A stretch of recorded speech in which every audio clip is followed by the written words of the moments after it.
అందరికి నమస్తే. ఇప్పుడు తెలంగాణలో ఏం జరుగుతుంది? ఏం జరుగుతలేదు.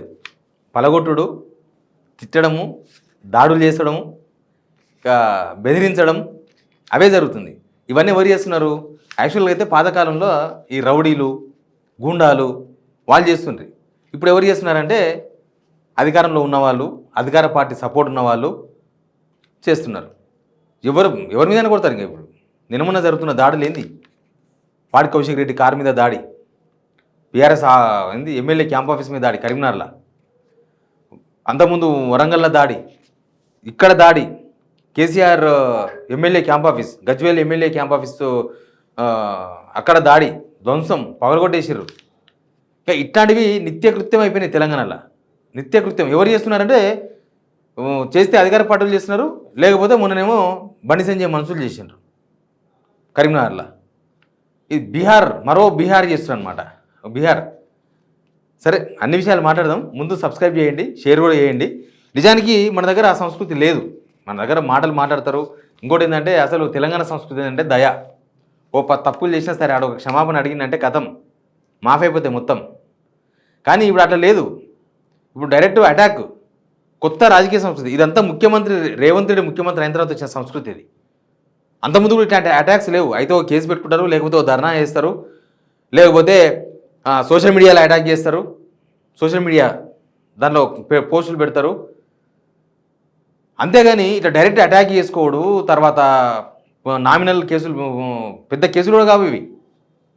ఇప్పుడు మన కరీంనగర్లో మనం చూసినాం కదా, క్యాంప్ ఆఫీస్ అద్దాలు వలగొట్టిండ్రు, తర్వాత కార్లో ఎట్లా కొట్టిండ్రు, కారు అద్దాలు వలగొట్టిండ్రు, కార్ల మీద ఎట్లా కొట్టిండ్రు. వాళ్ళ మీద వాళ్ళకి స్టేషన్ బెయిల్ ఇచ్చి పంపించింది కరీంనగర్ పోలీసులు. స్టేషన్ బెయిల్ ఏం చెప్తుండ్రు, జనాలకు ఏం సంకేతం ఇస్తున్నారు అంటే ఎవరైనా వేరే కార్ల మీద కొడితే స్టేషన్ బెయిల్ వస్తుందా? ఇప్పుడు ఎవరో రోడ్డు మీద ఒక కారు ఆపిపోయిండు, ఆయనకు పడదు, ఆయన పెద్ద కట్టె తీసుకొచ్చి మొత్తం అద్దాలు వలగొట్టి కారు మీద పటా పటా పటా కొట్టి పోయినరు. ఆయన పోయి కేసు పెడతారు పోలీస్ స్టేషన్లో. ఆ కొట్టిన మనిషిని అరెస్ట్ చేసి లోపల పడేస్తారా, లేకపోతే స్టేషన్ బెయిల్ ఇచ్చి పంపిస్తారా? ఎందుకు ఇచ్చారు స్టేషన్ బెయిల్? బండి సంజయ్ మనుషులు కాబట్టి. బండి సంజయ్ మరి లింక్ ఏందో అర్థమైతే లేదు అసలు. ఇప్పుడు అమ్మాయి కేసు మనం చూస్తున్నాం ఏమవుతుందో, ఆ కేసు కూడా అట్లే అయిపోయింది. తర్వాత దాని మీద దాడి చేసిన వాళ్ళు కర్రలతో కవాతు నిర్వహించారంట కరీంనగర్లో. రేవంత్ రెడ్డి ముఖ్యమంత్రి అయిన తర్వాత చాలా అటాకులు జరిగినాయి. ఇక అల్లు అర్జున్ ఇంటి మీద కూడా అటాక్ చేశారు. ఇక నాకు కొన్ని గుర్తులేవు, మర్చిపోయింట బహుశా, కానీ ఇంకా చాలా జరిగినాయి అట్లాంటి అటాక్లు. మీడియా ఆఫీసర్ మీద అటాక్ జరిగినాయి. దారముని చిత్రగుప్త ఆఫీస్ మీద దాడి జరిగింది, ఆయన మీదే కొట్టి రేఖంగా. అసలు జర్నలిస్ట్ శంకర్ మీద చాలాసార్లు దాడి జరిగింది, చాలాసార్లు కొట్టిర్రు రోడ్ల మీద పట్టుకొని. అట్లా దాడుల సంస్కృతిని తీసుకొచ్చిండు. బీహార్లో ఉండే సంస్కృతి, ఆ ఏపీలో ఇట్లా ఉండేమేమో ఆ రాయలసీమ ఏరియాలో, కానీ మన తెలంగాణకు తీసుకొచ్చారు. తెలంగాణ ఉద్యమంలో ఏం జరిగింది చెప్తా. తెలంగాణ ఉద్యమంలో ఎక్కడైనా సరే లోకల్ నాన్ లోకల్ ఉద్యమాలు జరిగినప్పుడు నాన్ లోకల్స్ ఇంట్ల మీద దాడి జరుగుతుంది, దాడులు చేస్తారు. కానీ తెలంగాణ ఉద్యమంలో ఒక్క ఆంధ్ర వాళ్ళ ఇంటి మీద కూడా దాడి జరగలే. మన పిల్లలు అంటుపెట్టుకుని చచ్చిపోయారు, మన పిల్లలు రైళ్ళకు అడ్డము చచ్చిపోయారు, మన పిల్లలు ఆత్మహత్య చేసుకున్నారు 1200 మందో 1400 మందో. కానీ ఎవరు ఇంటి మీదకి పోలే, ఎవరు ఇంటి మీదకి పోయి దాడులు చేయలేదు, అటాకులు చేయలేదు. ఇప్పుడు వీళ్ళు వచ్చినాకనే ఈ సంస్కృతి తీసుకొచ్చారు. దాడులు చేసే సంస్కృతి తెలంగాణ సంస్కృతి కానే కాదు, మనది దానం చేసే సంస్కృతి. కానీ ఇప్పుడు కొత్తగా దాడులు చేసే సంస్కృతిని తీసుకొచ్చారు.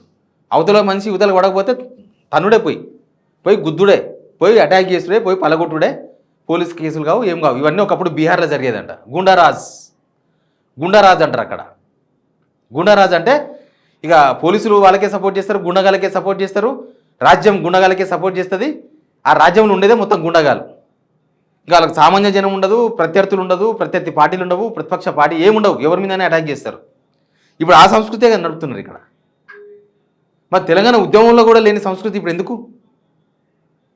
అదొక కాజు కోసం, తెలంగాణ రాష్ట్రం కోసం చేసిన అతిపెద్ద ఉద్యమంలోనే మనం నాన్ లోకల్స్ని ఎవరిని కొట్టలే. అట్లాంటిది ఈడ వీళ్ళు ఎందుకు దాడులు చేస్తున్నారు?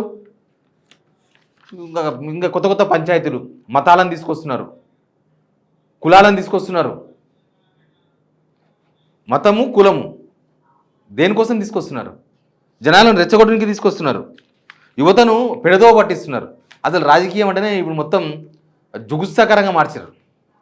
రేవంత్ రెడ్డి మాట్లాడే మాటలకే వద్దురనైనా రాజకీయం అనే కాడ ఉంది. తక్కువలకు ఈ సంస్కృతి, ఈ దాడులు చేసే సంస్కృతి మస్తు జరుగుతున్నాయి. ఎట్లా ఇప్పుడు జనము అక్కడ మన వికారాబాద్లో కలెక్టర్ కార్ని ఎత్తేసారు. అది జనాగ్రహం. మరి ఇదేమైనా ఆగ్రహం? అది జనం ప్రభుత్వం మీద వాళ్ళ కోపాన్ని ప్రదర్శించారు, వాళ్ళ అసంతృప్తిని ప్రదర్శించారు. మీరు పెట్టే ప్రెషర్ తట్టుకోలేక మీరు పెట్టే కేసులు, లేకపోతే మీరు వాళ్ళ భూములు గుంజుకోవాలని బలవంతం చేస్తే వాళ్ళు అప్పుడు తిరగబడి ఆ పని చేశారు. కానీ ఇక్కడ ఏం జరుగుతుంది? కేసులు కూడా కావన్నమాట, వాళ్ళ మీద అటాకులు చేసినా కేసులు కావు, నామినల్ కేసులు స్టేషన్ పిలిచి పంపిస్తారనమాట. ఇక ఎవరి మీద అటాక్ చేసినా మరి అట్లాంటి కేసులు పెడితే అట్లే నడుస్తుందా? సోషల్ మీడియాలో అమ్మలను నాయనలను తీసుకొస్తున్నారు. మొన్న బండి సంజయ్ చేసిన ఒక కామెంట్, కేసీఆర్ నువ్వు కేసీఆర్కే పుట్టినవా, కేటీఆర్ను? చిల్లర రాజకీయాలు ఇవి, చిల్లర వేసి పడేసినారు. తెలంగాణ ఉద్యమంలో పార్టిసిపేట్ చేసిన వాళ్ళు ఎవరు కూడా ఇట్లాంటి దాడులు చేయరు. అందుకే ఈటెల రాజేందర్ ఏమన్నాడు తెలుసా? దాడులు మా సంస్కృతి కాదు అన్నాడు. అది బండి సంజయ్ కౌంటరా, బీజేపీ పార్టీ స్టాండా? బీజేపీ పార్టీ స్టాండ్ అయితే కాదు అది. ఎందుకంటే అట్లాంటివి చాలా జరుగుతూనే ఉన్నాయి. కానీ తెలంగాణ ఉద్యమంలో పాల్గొన్న వాళ్ళు ఎవరు కూడా ఇట్లాంటి దాడులు చేసే ప్రయత్నం చేయరు. తెలంగాణ ఉద్యమంతో సంబంధం లేని వాళ్ళే చేస్తున్నారు ఇట్లాంటి పనులు. ఇప్పుడు ముఖ్యమంత్రి గారో బండి సంజయో ఎవరైనా కావచ్చు, నేను 2 పేర్లు చెప్తున్నా, ఇంకా చాలామంది కావచ్చు. వీళ్ళు ఉద్యమంలో ఏం చేయలేదు, వీళ్ళు ఉద్యమానికి ఏమి ఇవ్వలేదు, తెలంగాణకి ఏమి ఇవ్వలేదు. వీళ్ళు తెలంగాణకి వెళ్ళి రెచ్చగొట్టి జనాలను పదవులు తెచ్చుకున్నారు. వీళ్ళు తెలంగాణ నుంచి వీళ్ళు లబ్ధి పొందిరు తప్ప వీళ్ళు తెలంగాణకి ఏం చేయలేదు. వీళ్ళ సంస్కృతి పలగొట్టే సంస్కృతి. ఇప్పుడు ఏమైనా అర్థమైంది? బీజేపీ ఏడ ఉంటే ఆడ కామారెడ్డి చూసినాం కదా, అక్కడ ఒక మాజీ సర్పంచ్ మాజీ జడ్పీసీ కారు ఉల్టపల్టా చేశారు మొన్న. ఇది అక్కడ కామారెడ్డి ఎమ్మెల్యే ఉన్నాడు, ఇక్కడ బీజేపీ ఎంపీ ఉన్నాడు. అంటే బీజేపీ ఎంపీలు ఎమ్మెల్యేలు గెలిస్తే ఇదే జరుగుతుందని చెప్పేసి చెప్తున్నారు వాళ్ళు. ఇప్పుడు వేరే రాష్ట్రాల్లో బీజేపీ గెలిచిన దగ్గర ఏం జరుగుతుంది చూస్తున్నాం. వెస్ట్ బెంగాల్ ఏమవుతుంది? మొత్తం అంటుపెట్టుడు, జేసీబీలను తీసుకుపోయి కూలగొట్టుడు, ప్రశాంతత లేదు వెస్ట్ బెంగాల్లో. మొన్ననే గెలిచిరు బీజేపీలు, ప్రశాంతత లేదు అయినా కూడా. ఇప్పుడు ఇక్కడ కూడా బీజేపీలు గెలిచిన దగ్గర ప్రశాంతత లేదు. ఏదో ఒక రగడ, ఏదో ఒక చిచ్చు, ఏదో ఒక లొల్లి. దానికి రాష్ట్ర హోంమంత్రి ముఖ్యమంత్రి రేవంత్ రెడ్డి గారి సపోర్టు. ప్రతి కేసులో కూడా అదే జరుగుతుంది. ఇప్పుడు అమ్మాయి వాళ్ళ కేసులో కూడా బండి సంజయ్కి కేంద్ర హోంశాఖ సహాయ మంత్రి అనే ధైర్యం కన్నా రాష్ట్ర హోంమంత్రి రేవంత్ రెడ్డి మావోడు అనే ధైర్యమే ఎక్కువ కనిపిస్తుంది. ఆయన సపోర్టే ఎక్కువ ఉంది. ఇట్లా మొత్తం కూడా తెలంగాణను బస్ట్ పట్టిస్తున్నారు. తెలంగాణ కాని సంస్కృతిని తెలంగాణ తీసుకొచ్చి మొత్తం ఈ అటాకులు అవన్నీ పెంచే ప్రయత్నాలు చేస్తున్నారు. ఆయనడు కదా ఎమ్మెల్యే సత్యం, ఆయన శభాష్ అంటున్నాడు. ఆయన కూడా కాదు, social media, Congress social media మొత్తం కూడా పాడి కౌశిక్ రెడ్డి మీద, కారు మీద జరిగిన అటాక్ను వాళ్ళు సమర్థిస్తున్నారు. దాని అర్థం ఏంది? గవర్నమెంట్లో ఉన్నారా లేకపోతే ఇంకేమైనా ఉన్నారు? గవర్నమెంట్లో ఉన్న వాళ్ళు ఇట్లాంటివి జరగవద్దు అని కోరుకోవాలి. కానీ వీళ్ళు అట్లా లేదు. రేవంత్ రెడ్డి కూడా అంతే కదా. రేవంత్ రెడ్డి అందరు రెచ్చగొడు. రేవంత్ రెడ్డి లాగుల వల్ల కొడతా, పాయింట్ వల్ల కొడతా, మా వెనక రాజ్ ఠాగూర్ ఉన్నాడు, కండలు ఇరిగినాడు, వస్తే ఒక చేత్తో మిమ్మల్ని ఎత్తేస్తాడు. అసలు తెలంగాణలో ఏం జరుగుతుంది? తెలంగాణ ఎటుపోతుంది? అసలు ఈ గవర్నమెంట్ ఏం చేయాలనుకుంటుంది? తెలంగాణ సంస్కృతికి విరుద్ధంగా వ్యవహరిస్తున్నారు వీళ్ళు. తెలంగాణ ప్రజలు 100% సహించారు. దీన్ని టైం కోసం చూస్తున్నారు. వాళ్ళు కూడా టైం పాస్ చేస్తున్నారు అంతే. మా గవర్నమెంట్ ఉంది కదా, ఇంకా 2 సంవత్సరాలు ఎంజాయ్ చేద్దామని, అంతే తప్ప వాళ్ళు కూడా తెలంగాణకి ఒరగబెడదామని లేదు.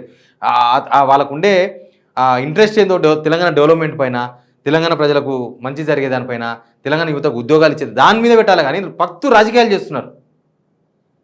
ఇక ఇప్పుడు ఈ దెబ్బతోనే మనకు చాలా విషయాలు అర్థమైనాయి కదా. అంతకుముందు ఒక 30,000 మంది గ్రూప్ 1 అభ్యర్థులు ఎగ్జామ్ వాయిదా వేయాలని అశోక్ నగర్లో ధర్నా వేస్తే లాస్ట్ రోజు బండి సంజయ్ పోయిండు. ఇప్పుడు ఏమర్థమవుతుంది? అందరూ ఏమంటున్నారు? నాకు ఒక ఆయన ఫోన్ చేసిండు, ఒక నిరుద్యోగి అన్న, అప్పుడు బండి సంజయ్ వచ్చింది డైవర్షన్ కోసమే అని అర్థమైపోయింది మాకు.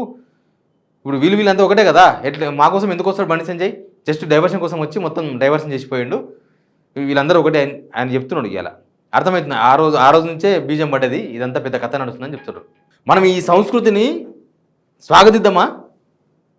ఈరోజు ప్రత్యర్థుల మీదనో లేకపోతే ప్రతిపక్ష పార్టీల మీద కొడుతున్నారు, రేపు జనాలను కూడా కొడతారు. ఆల్రెడీ చాలా కేసులు పెడుతున్నారు కదా పోలీసులు. చిన్న పోస్ట్ పెడితేనే పోలీసులు కేసు పెట్టి జైలుకు పంపిస్తున్నారే, మరి అంత పెద్ద అటాక్ అయితే ఎంతమంది జైలుకు పంపించారు? చాలా ఉన్నాయి ఇట్లాంటివి. కవిత పార్టీ వాళ్ళు కాంగ్రెస్ వాళ్ళ దిమ్మెలో కొడితే నో కేసు. ఒక మీడియా ఛానల్ మీద దాడి చేశారు కవిత పార్టీ వాళ్ళు, అక్కడ కాల్పులు జరిగినాయి, ఒక్కరిని కూడా అరెస్ట్ చేయలేదు, నో కేసు. ఏం జరుగుతుంది రాష్ట్రంలో? Please subscribe.